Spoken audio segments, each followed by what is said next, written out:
Hey, my name is PolishLynx. Welcome to the Amantes. We shall continue this and let's go. The very first thing that caught my eye was a canopy of boundless orange skyscape, tinted in the color of twilight. It had not even been noon when I spoke to Rusalka. I must have been out for quite a while. I'd been lying on the observatory's bench as an orange panorama of the city in down extended before my eyes. It seemed like I was still alive at least. Apparently, Rusalka was not lying when she claimed to mean no harm. It didn't feel like there was anything wrong with my body either. In any case, I could probably forget about Rusalka for now. It slightly bothered me that Mari was nowhere in sight. But through the link we shared, I could sense she was alright.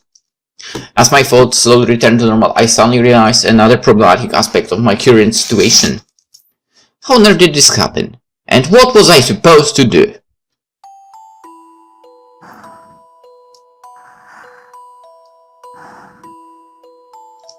Humor seemed to be deep in sleep, using my knees as a makeshift pillow.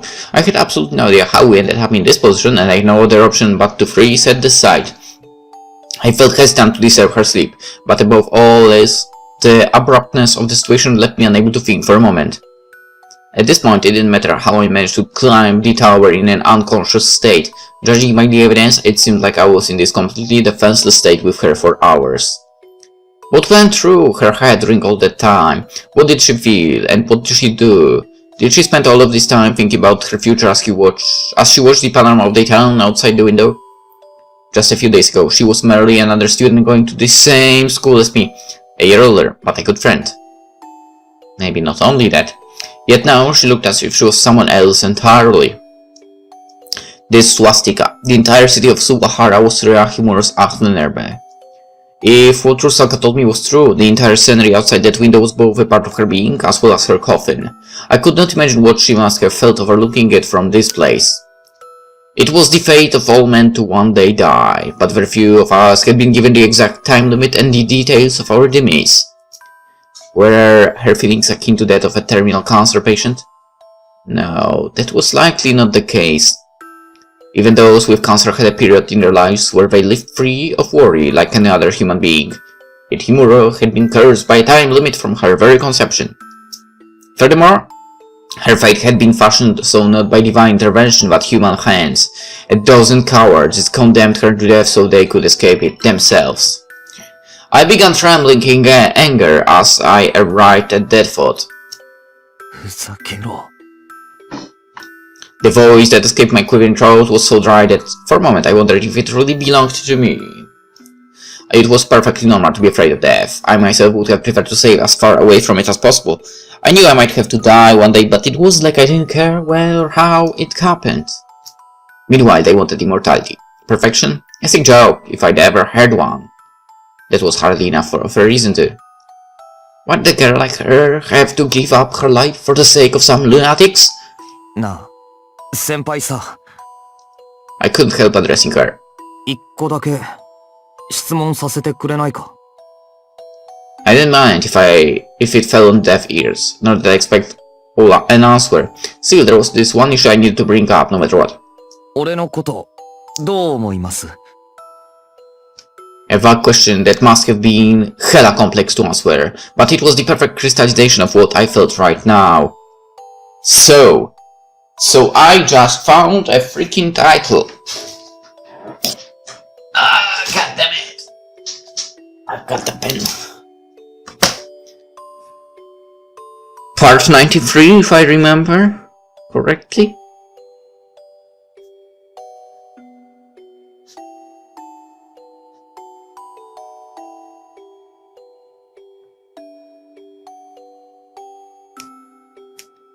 Well, let's face it, that's... Okay. That's a good question. So, the answer is... かわいい後輩. That's all? Her words hit me with even more force than if I had asked for them under more direct circumstances. ということにしたいけど、ちょっと恥ずかしいから、あんまり顔見たくない。なので藤井くん、できれば行間読んでほしいと、私は思うの。I couldn't help making a feeble smile at how much that sounded like her usual, everyday self. The girl had more guts than average men combined. それが恥ずかしいって態度ですか？そうだよ。布団があったらかぶりたい。Meanwhile, she rubbed her head against my lap like an oversized cat. こっち向きましょうよ。いや、いつ目が覚めたんです？最初から寝てない。Her voice was calm and collected like it had always been. In a way, you could even call it aloof. But there was a certain quality in it that made it not seem cold in the slightest. I wondered how she'd explain her peculiar position if she was indeed never asleep. Clearly seeing through my puzzlement right away, she graced me with her scoffing, cool tone once again. 藤井くんが目を覚ましそうな感じだったから。なんていうか私、恥ずかしくて、緊急避難。別に見て照れるような顔じゃないと思いますけど。タイミングが悪いの。I could feel the heat of a sigh on my lap. とにかく私は、そんなこんなで、君の顔を見るのが恥ずい。だからこのまま話しましょう。そりゃまあ、俺は構いませんけど。Still, I wondered if she found the position comfortable herself. I couldn't imagine my niece making a particularly good pillow. ゴツゴツしません？ I bet she's not lying on her knees for. するけど、それがいい。君が男の子なんだって、わかる。Eh? まあ、この気持ちは、藤井くんがバラに目覚めたら理解できるよ。Oh, that's good. I did not understand how any whatever. したくないですけどね。Yeah, same. されても困るし。We could keep chatting like this forever, but right now I'd rather. あえて、よかったですよ。Ra gave me a small note. あれが最後じゃ、お互い罰が悪いですからね。まあ、そうだね。私はそうするつもりだったけど。Despite her comment, I could clearly hear a smile in her voice. I glanced down at my lap one more time, her face completely hidden from sight by her silver locks, and reaffirmed that this was what I wanted. I expressed everything that mattered with my first line. I had no interest in anything else besides what she thought of me as a person. It no longer mattered how much truth there was in Rusalka's words, and how much Himuro had known about it. All I knew is that she was a student in the same school as me, 1 year my senior and a great friend, although our relationship might have advanced a step beyond these past few days. What are you barking at, doggo? Okay, 私は whatever. 藤井くんのこと好きだよ。Hey. Sorry for a second.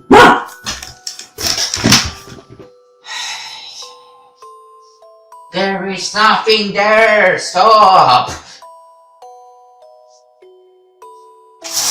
Roll down. You will not see anything through those windows today. Again! So the usual situation. I record, he looks through the window, and starts barking at nothing. Weird. That's very weird. I don't understand that at all. What are you trying to do? Ah. 俺も好きですよ。 Yes! That might be other title, god damn it! Sometimes you're like, what the hell should I title the video? And sometimes it's like a freaking bundle of titles. どういう好きかは、Nope. まあ、想像に任せるけど。 And that was enough for us to resolve to fight for each other. I was not attempting to flee or avert my eyes from reality. This was entirely an issue of my own. I swore never to give up and do everything in my power to save her, regardless of the circumstances. All that truly mattered were my feelings and resolve. What did I have to do to save her? What did I have to do to liberate her? I knew the answer. All too well, and that was why I wished to savor and prolong this ephemeral moment for as long as I could. And yet... 私はね、とても危ない女なんだよ。I like that. I like that. He more dispelled the illusion with a grim smile. 生かしておくとろくなことがない。生かしておいても何の得にもならない。Fine by me. I mean, I don't see a problem with that. But you're believing. 君なら優しく殺してくれるかもしれないって。そういう期待も少しある。How about we just get rid of the misery? だけど、ダメだよね。I didn't answer, but she most likely felt the sensing of my muscles. わかってるよ。藤井くんは意地悪いから、こんなの聞いてくれるわけない。君のそういうところ、可愛いと思うし。Thank you. 男の子がカッコつけようとしてるとき、カッコつけさせてやるのがいい女だって、漫画で読んでさ。I wanna be a hero!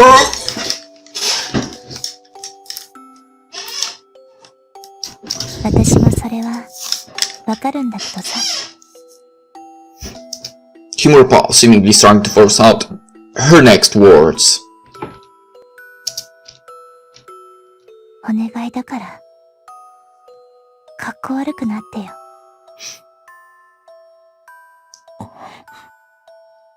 A tear? I couldn't see her face, and she didn't give it away in her voice, but I most certainly felt a drop of something warm seep into the texture of my jeans. Even a complete idiot like me could comprehend what it was. 逃げてよ。いいじゃない。誰も文句なんか言わないし、言う人頭おかしいんだよ。罰が悪いのはわかるけど、君らしくないのもわかるけど、引くに引けないとかそんな理由で、こんなバカな話に関わらないで。頑張れば勝てるだなんて、世の中甘くないんだから。子供みたいな意地、張らないでよ。I wouldn't answer. I possessed no words that could answer her plea. 君に言いたかったのは、それだけ。君に聞いて欲しかったのは、それだけ。これは私の家の問題。藤井君には、関係ない。I have a feeling you'd be surprised about that, and him not being involved at all. Having claimed those words for me to consider, Pimor stood up, still careful not to let her face show. She took a few slow steps forward and pressed her hands against the glass window, separating us from the orange glow outside. ねえ、藤井君。私は嫌な女なんだよ。みんな死んじゃうって分かってたのに、今まで何もしようとしてない。確証がどうだとか、信憑性がなんだとか、そんなの言い訳にもならないよ。もしかしたら、ひょっとしたら、いつかこういうことが起きるかもしれない。根拠も何も関係なくて、予感がしたの。そんな気がしたの。分かってたのよ。だからまず、第一に目を閉じよう。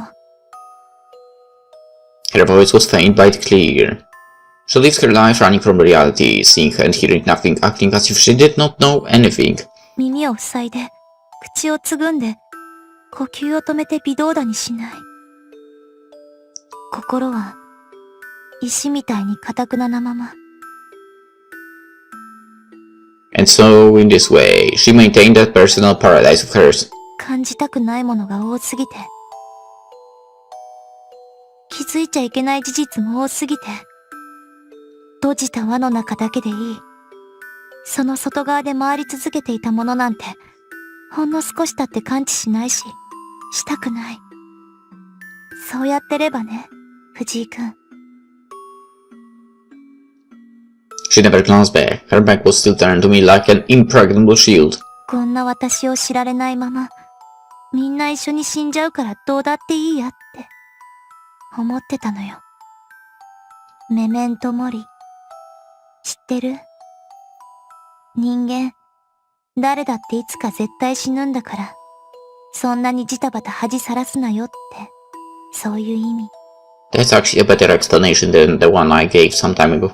おとなしく死ねっていう意味。私は、そういうやつで。だから。I couldn't help interrupting Humor's faltering voice. 誰が今の誰の受け売りですか？ Humor fell silent. But they didn't need her to understand what was up. That way of thinking was part of Christian dogma. To not obsess with life or earthly riches because a convenient paradise was waiting for you after death. Well, you don't know that, for.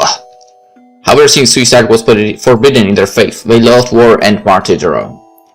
I might have had a pretty single opinion on the matter, but that was without doubt one of the facets of Christianity, and that's true. So yeah, there's no paradise for you! Probably. No, I believe there isn't. And unless it's constant war, right, for them, constant fighting. I believe that's what they deserve. I mean, if someone starts a war and actually enjoy it and so on, they should basically be sent after death to that place of constant freaking war. And they would see if it's enjoyable or not. To be stuck in that forever. And they shouldn't have been surprised to see the head of someone who had been born and raised in a church be filled with that stuff. In that case, what was I supposed to do? What could I do? It's the question. There was but one thing she needed. And her spiel, just only helped me steal my resolve. そんなことより、I could finally understand a bit of how she felt. もうすぐ、私の誕生日。ねえ、藤井くん。前にプレゼントくれるって言ったよね。I could hear her self-scorn in her voice. Sorry. 物はいらないから、一つだけ、言うことを聞いてほしい。A somber tone sounded like her. I could tell what she was about to say. And I knew what she was planning to do too. She would flip everything about her life upside down, cut the stagnant ignorance and begin a full-out struggle. She would stop really waiting for the inevitable and instead fight back with everything she had precisely because she knew the worst that could happen would only mean death in either case. That too was the interpretation of memento mori, one that I myself could get behind. But in exchange, yeah, basically life to the fullest, kinda. もう会いたくない。No, that's not going to happen! I knew she would say that. 二度と私に会わないって約束して。Nope. It seemed like she had come to the same conclusion as me. I was planning to evacuate her from this place, to make her flee and never look back. I thought it was wisest to lock her in a safe place, while participating in all this nonsense and put an edge to it. But now I knew she wouldn't agree with that proposal. I couldn't make her listen to my plea right after I so blatantly ignored hers. Not to mention, this girl was stubborn as a mule. And I didn't have it in me to get my way by force either. 学校、楽しかった。君がいて、綾瀬さんがいて、ゆうさくんがいて。私、こんなだから分かりがたいかもしれないけど、君たちが大好きだよ。だから。She treasured the ordinary days we spent together no less than I did. And so she simply could not choose the convenient way out. And I shared a sentiment which rendered me unable to stop her. So I had no choice but to silently listen to what she said next. もう終わりにしよう。でないと君、死んじゃうよ。Wanna see about that? 勝てるわけない。Yes, we can. How was one supposed to react in a situation like this? What face should I make? What words should I master? Should I put on the tough act, telling her not to worry? Telling her there were things scarier than death? Neither would be appropriate. Humor did not wish for a make-believe answer, and we had no time to play with words. Night would soon fall, threatening to banish the sun. And once that ephemeral light vacated the world, I did not know whether I could avoid making her see me shed blood. And so, わかりました。 that was all I could do. Suppress all my emotions and ask for her in a blunt tone. Seriously, I felt like I'd become quite a clever liar over the past few days. If she did not wish to see me again, then so be it. However, I was not an evil enough man to let Himura have her way in everything. I had to protect and save her, and so I would come to terms with our separation if that was what it took to make those goals into reality. After all, the safest option for her might very well have been to stay as far away from me as possible. Sonnenkind was a sacrificial lamb for the obsidian table. As such, they would do everything in their power to keep her alive up until the 8th swastika was open. They could not afford to harm her. In other words, all I had to do was take care of the bastards within the time limit. さようなら、氷室先輩。 I wouldn't say anything else. I couldn't reveal to her the signed oath I had just taken inside my heart.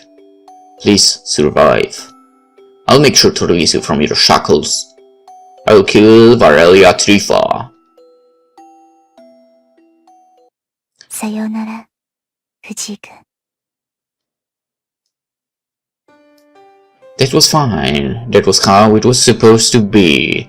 Neither of them was the talkative type, so Rhea knew they would separate without being able to convey even a fraction of their feelings, and she did not mind.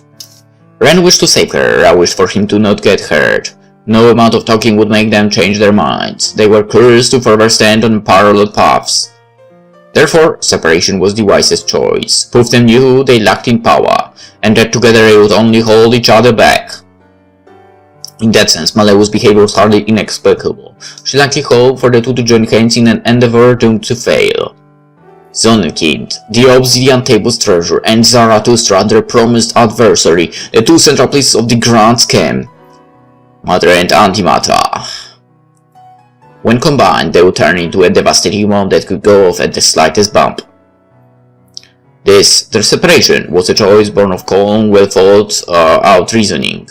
Rhea made a sore smile. 半端だね、私たち。 Everything about them was, in the end, otherwhelming. They were smart enough to realize that being together would put them in mortal danger, but at the same time, not strong enough to remain with each other after realizing that fact.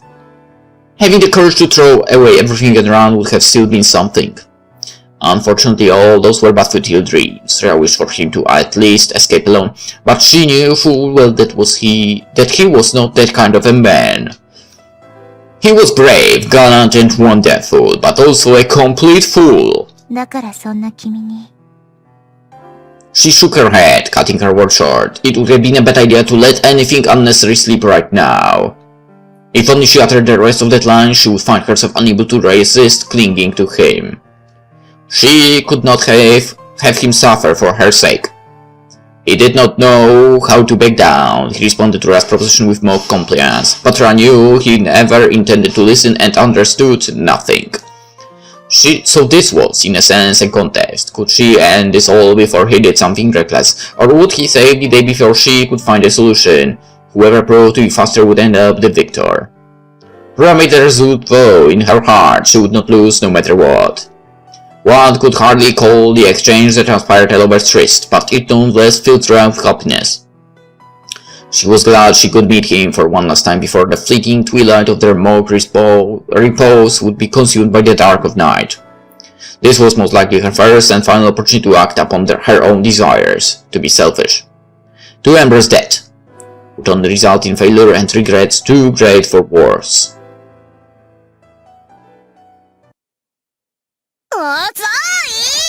Oh, shut up, Kasumi. This was about the 100th time the girl pointed out that tiresome fact. まあ、ジタバタしてないで座んなさいよ。騒いでりゃ帰ってくるってわけでもないんだし。でもさ、Kasumi's patience, which is non-existent, was rapidly growing thin. She glared at Ellie with a mixture of anxiety and frustration.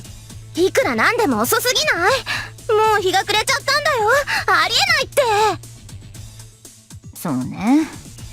どこほっつき歩いてんのかね。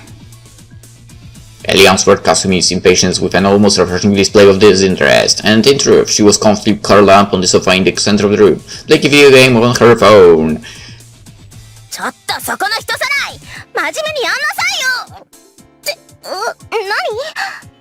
何？いや、暇なら一緒に遊ぶ？ドラゴンしばきに行こうよ。あと、私の名前はエリーちゃん。ほら、キャラの上に表示されてるでしょ？ ERII。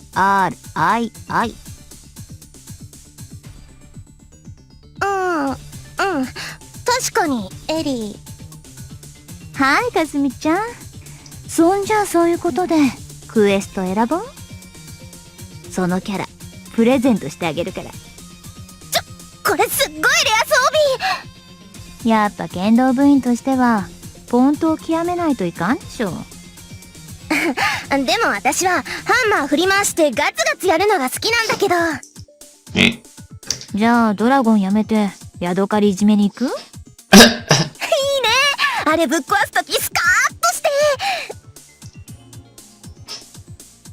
て。In that moment, she suddenly got a grip of herself, surprisingly. 行くかKasumi showed the game back into Ellie's hands as if it was on fire. ほんとさっきから全然真面目に答えないし、私が何言ってものらりくらりとあんたはエリー。エリー、せめてこっち見なさい。もううるさいな。日本武道やってんなら詫びとかサビとか覚えようよ。神道を滅却すればうんぬんってのもあるでしょうが。She should, but... yeah. それ、今全くこれっぽっちも関係ないから。Kasumi pried the handheld game console from its grip and faced her with a gaze that clearly indicated her patience was at its limit. Her patience is non-existent, god damn it. There's no such thing in Kasumi. Patience? Nope. 0 points for patience.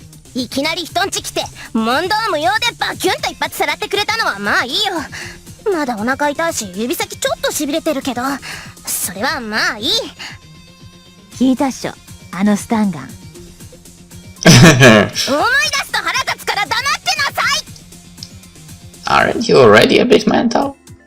Kasumi could still feel remnants of tingling pain around her stomach area, but she decided to forget it for now. Never for the life of her would she have expected to run to a kidnapper in the middle of a peaceful morning in Japan of all places. But that was not what she wanted to discuss now.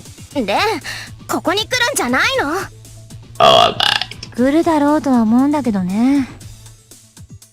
Over 12 hours had passed since Ellie's conversation with Ren over the phone. The three of them should have been reunited ages ago.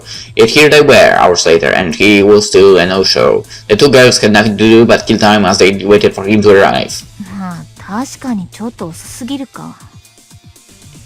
Ellie, while not as noticeably as Kasumi, was worried all the same. Something might have happened to Rena on the way. She cocked her head to the side and considered the other person in the room. あんたどう思う？さあ、けど何にせよ計算狂ったかもしんねえな。Shiro, who had been lying on the sofa in silence till now, finally spoke up. あの野郎、また病気出しやがったかもしんねえ。って言うと？お前らすっこんでろ。なるほど。Ellie answered Shiro with a disappointed smile, while obvious perplexity lit up on Kasumi's face. ねえ、それって、あいつが何か危ないことをしてるって意味？わからん。どうだか？シロ、いい加減はっきりしてよ。Kasumi's lower voice was full of heart-rending anxiety. The wild-looking young man was the main reason she managed to stay put in the room for all those 12 hours. あんたがいなくなってから何してたかとか、もういいからさ。今どうなってるのかだけでも答えてよ。学校行くなってどういうこと？レンは一体何してるの？そりゃ、あいつが来たらあいつに聞けよ。来ないじゃない、あのバカ。だわな。At this point, even Shiro seemed to have grown tired of the situation. He shrugged his shoulders and gave a look. いや、もう無理。めっちゃ警戒されてるし、捨て頃やったら私負けちゃう。黙らせたいなら、あんたやりなよ。何やるの？かかってくるの？そんなカンフーポーズ取られてもな。Shiro scratched the back of his head and let out a sigh. Even he had to admit he'd end up in a dumb situation. まあ俺としちゃ知ってること洗いざらいゲロってもいいんだけどよ。問題はお前が信じるかっちゅう話で。それは私が決めることでしょ。でも俺信用ねえだろ。Which meant it was a mere waste of time to explain things to her. She let out another long and exhausted sigh. トロの匂いがプンプンすんだよな。しゃあないね。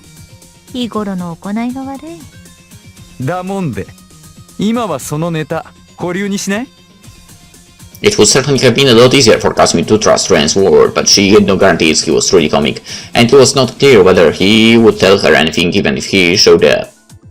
Rather, he would most definitely try to keep it a secret. And Kasumi understood that very well. じゃあ、しょうがないから。She raised a finger in front of Shiro. 一個だけ。それだけでいいから答えてよ。嘘くさいこと言えないような質問にするから。Actually, you can dodge any question. オーケー。俺の3サイズでよけりゃいくらでも答えましょう。そんなのは知ってるからいいの？知ってんのかよ。は、かすみちゃん、後で私に教えて。だから。Kasumi did the best she could to calm down and refrain from snapping back at him. Instead, she finally voiced her question. あのさ。Well, at first glance, it would seem it had nothing to do with the present situation. Kasumi had the suspicion that her inquiry might have been connected to all the important answers she wished for. One question that she had been dying to ask all this time. あんたとレン、一体なんで喧嘩したの？ And in the precise moment she uttered those words, the lights went out. All three had been suddenly enveloped in darkness, as if during a blackout. タイムアップか。Unable to see anything in darkness, Kasumi tried to taking a faltering step forward, as a handy suddenly covered her mouth. 黙って。Kasumi felt Ellie's voice at her very ear tip. It seemed dry and serious, nothing like the relaxed tone the girl had been using before. What on earth was going on? Why was she so upset about a simple blackout? They all spent a few tense and confusing moments in complete silence. Eventually, Kasumi's eyes started getting used to the darkness. 聞こえる？ああ、できるなら耳取っ替えてやりてえよ。何が？ What was going on? Kasumi listened to as hard as she could in an effort to pick up sounds, to no avail. When the lights were still on, she heard the beat of club music in the distance, but it is when it went dark. Hardly anything to be surprised by, for that was kind of how blackouts worked after all. And yet, Kasumi finally realized what was wrong. How come she could not hear a single sound? There was a blackout, the light suddenly went out. It might not have been the biggest scare ever, but people would get surprised nonetheless. At least Kasumi sure did at first. Why was the whole club still silent then? There were hundreds of people in here, at least a few of them should have made a commotion. ここで待ってろ。She addressed Kasumi before she had time to let out a cry herself. His manner of speech was no different from normal, but there was a certain dryness in his voice. でも。いいから。ちょっとうちらの計算違いだ。あんた巻き込むのは本意じゃないんだよ。レンがいりゃ違う展開もあったろうが。まあタイミングの問題か。一度あいつを呼び戻すにゃお前連れてくるしかないと踏んだんだけどな。俺らが単に読み違えたか、他の誰かが邪魔したか、あるいはあいつが浮気者なだけなのか。何にせよおとなしくしてろバカスミ。ここでいつもの逃げやか発揮してると死ぬぞお前。死ぬって。It wasn't like Kasumi was unfamiliar with the word. Plenty of jokes utilized the expression of death, yet this time it sounded like a foreign language to her. The wave and meaning of it had quite obviously changed. いいから、言うこと聞いときなよ。こうなりゃぶっつけ本番でやるしかないし。せめて事前に蓮くんからいろいろ聞いときたかったんだけどね。The two both made self-mocking smiles. 日頃の行いか。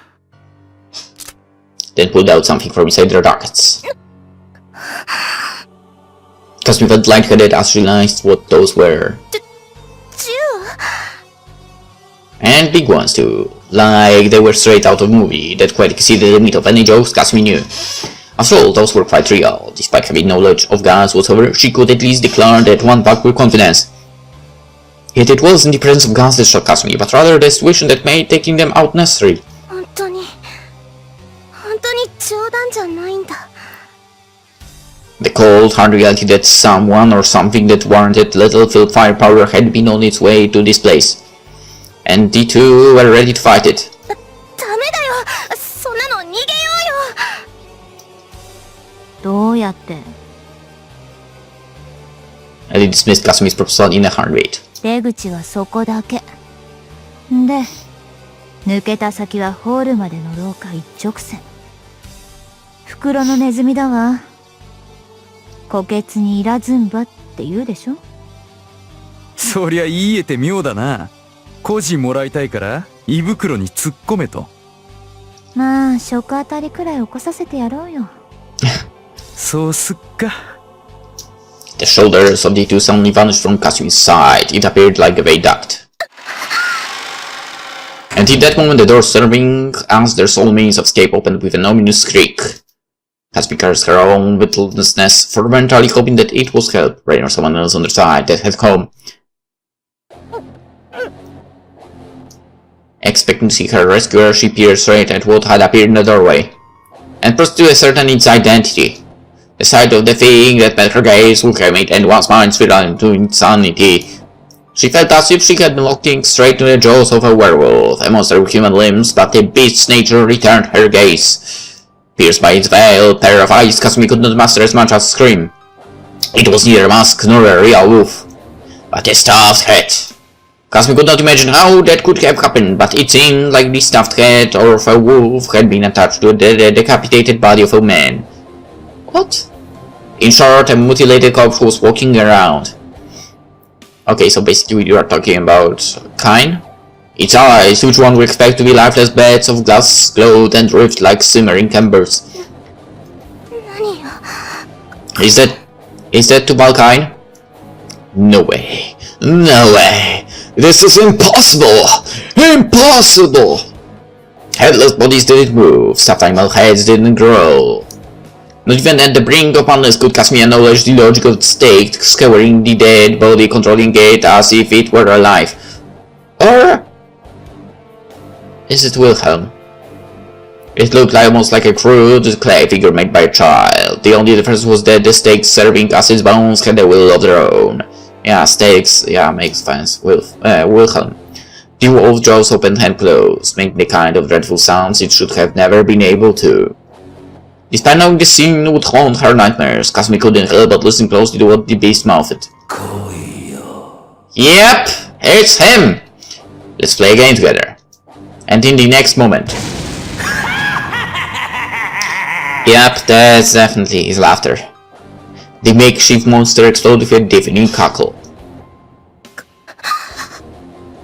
Kasumi had no idea what had happened, nor did she want to know how it had been done. Still, despite falling to her knees and covering her head, she couldn't prevent the sounds of rending and melting flesh from filling her ears.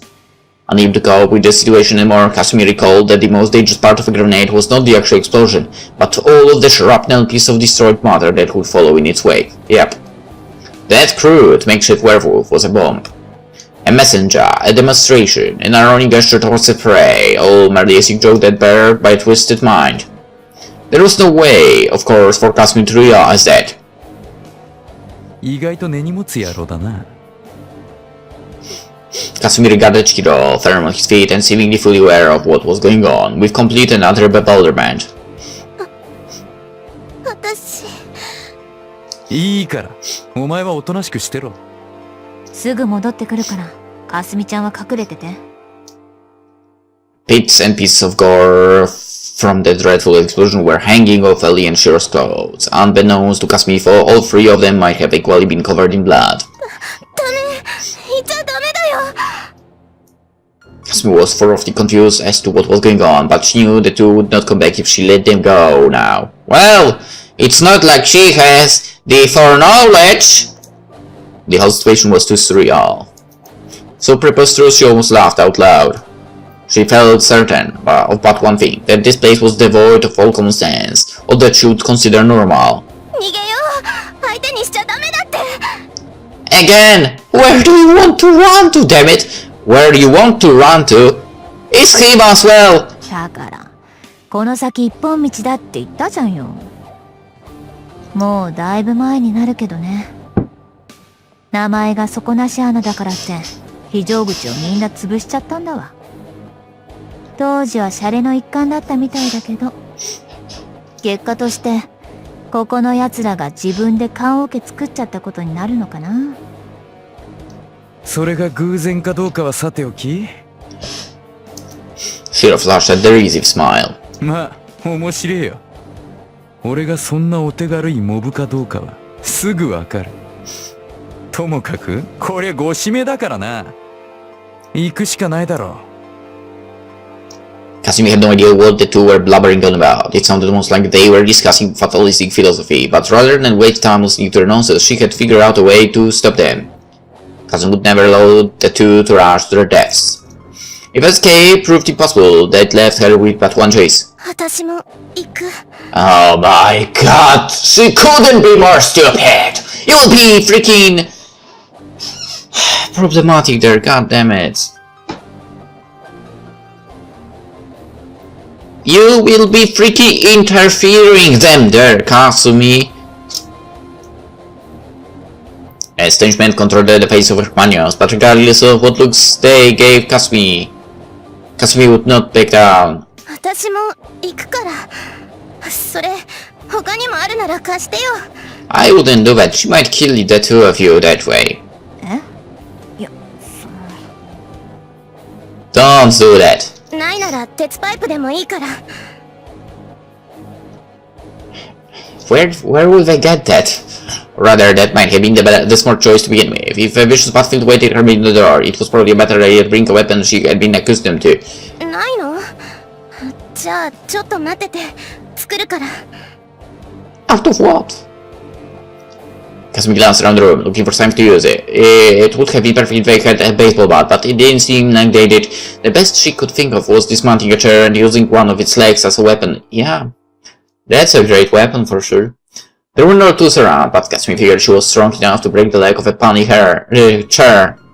ごめんね、すぐ済ますから。いやいや、かすみちゃん。何？おとなしくしてろとか言ったら、私怒るよ。Stay put! And he faltered a step back. そりゃ怖いけど、わけわかんないけど、今はどうにか乗り切らなきゃいけないじゃん。あんたらだけ危ない目に遭わせて、私だけ蚊帳の外？ふざけんなバカ！っていうか、私がここに残ったら、あんたらが危ないやつをぶっ飛ばさないと手詰まりになっちゃうでしょ？だったらそれより、3人で中央突破する方が、いろんな意味で確率高いよ。Wait. She can actually think a bit logically? Now that's a surprise. まあ、そりゃ、確かにおっしゃる通りで。でしょ？2人がやられちゃったら、私一人でどうしろって言うのよ。運よく見逃してもらわない限り、全滅しちゃうじゃない。だからここは、3人力を合わせて一緒に逃げる。それがベストで一番賢い。わかった？ Why do you say running away? You are going to destroy that thing. Why is she talking about running away? Ellie found herself at a loss for words when faced with such an exorbitant display of common sense, which is surprising of Kasumi. Kasumi was most certainly right, and it was hard to think of any way to retort. けどさ、 Ellie still trying to come up with something regardless, only to be abruptly interrupted by Shiro. お前やっぱりすげえな。 What? It was Kasumi's turn to be surprised, for there was an obvious glint of honest praise in Shiro's voice. It might as well have been the first time he addressed his chat friend with that kind of tone. すごいって何がよ。そういうタフなところだよ。 The situation was certainly called for no jokes, and Shiro defined himself had been that serious. He then proceeded to ask the following in the most sober tones. プラス健全で前向きだ。ああ、本気で大したもんだよ。波のやつなら野郎でもそっとしてるぜ、この状況。やっぱお前は昔っから正義の人で友情の人だな。レンのアホに爪の赤でも煎じて飲めって言いたいよ。That's true. 負けだ。全面的にお前が正しい。てなわけで、武器ならあの奥にステンレス製のモップがあるから。It's clean that room. ただし、No, no.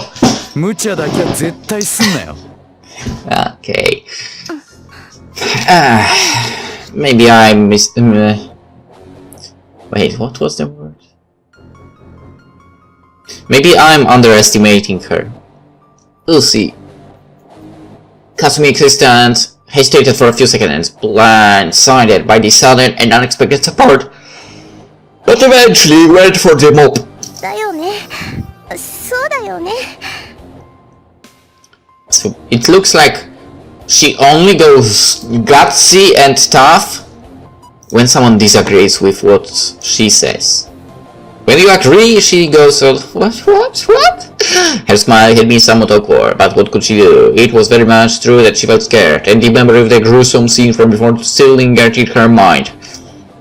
But nothing could come from panicking in a situation like this. She had absolutely no idea what had been happening around her, but precisely because of that, she had to do her best to survive so she could learn the truth later. If she will. All that mattered now was getting out of this place alive. Before that thought, there was a question she had to ask no matter what. ねえ、シロ。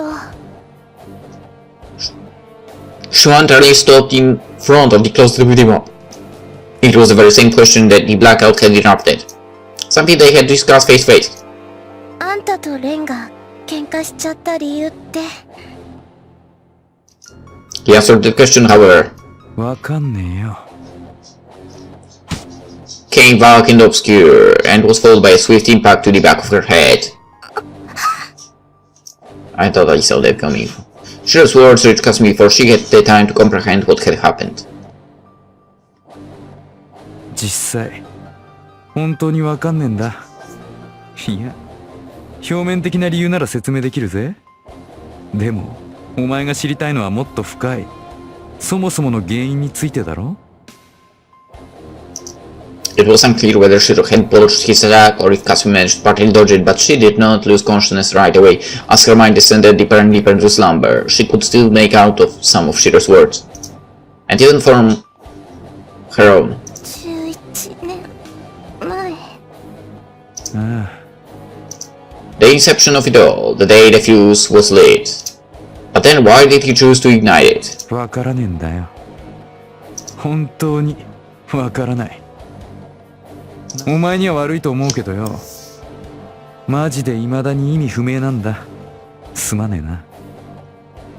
じゃあ、これは。 The sudden betrayal. お前の要望通りだよ。一番全員が生きる確率の高い道だ。逃げる気ねえやつと組んだところでしょうがねえだろ。つまり。 Apparently Shiro was dead set on fighting in this place. なんでそんな風に思うのかも突き詰めていきゃわかんねえんだが。ま、いいさ。ともかくそういうことでお前は寝てろ。ほら、行くぞエリー。はいはい。しかしあんた、これレン君に知られたら喧嘩どころじゃ済まないんじゃない？知らんねえ。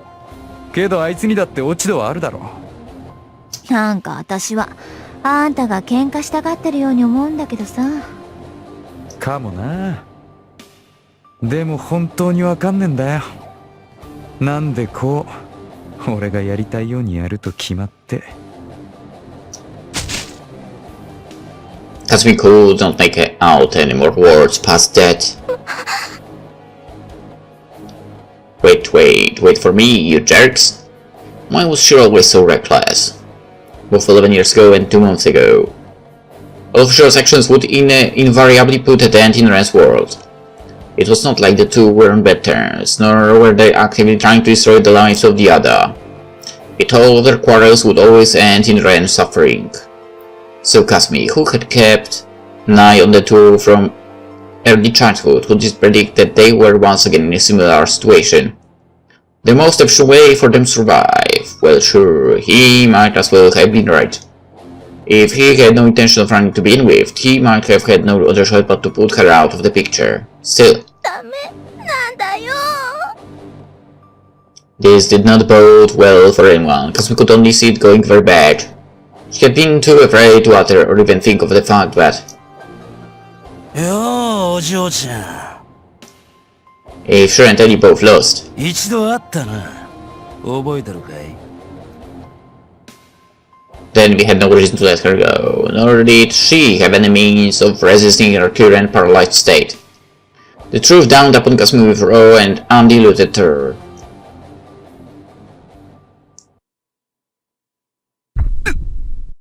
Okay, before we go, let's end the episode, and in the next one we will see what is going on with Ren, because I'm pretty sure that was Ren's voice sound, or something like that. Anywho, for now, hope you enjoyed, and see you tomorrow. Bye bye.